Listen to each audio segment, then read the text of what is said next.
ہر وقت شوہر و بیوی میں اختلاف اور جھگڑا ہی ہوتا رہتا ہے۔ پہلا حل، روایت میں ہے کہ اگر شوہر و بیوی کے درمیان الفت و محبت بڑھانے ہو اور ان کے درمیان اختلافات و جھگڑے ختم کرنے ہو تو اسم مبارکہ الودود کو 1001 بار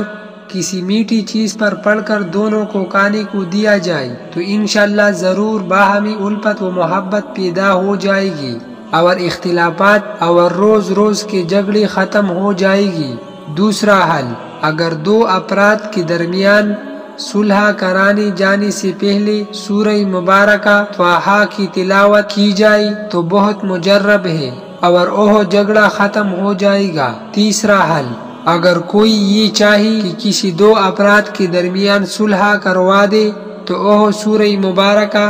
معارج کو 80 بار پڑھ لے۔ چوتھا حل، حضرت امام صادق سے منقول ہے کہ اگر سورہ مبارکہ نساء کو شوہر و بیوی کے درمیان میں موافقت حاصل کرنے کے لیے پڑھا جائے تو مقصود حاصل ہو جائے گا۔ پانچواں حل، حضرت امام جعفر صادق سے مروی ہے کہ سورہ مبارکہ جمعہ کو شوہر و بیوی کے درمیان اتفاق کے لیے 5 بار پڑھنا چاہیے۔ وظننت أنا أني بذلك حزت غنى فوجدت أني خاسر فتلك مظاهر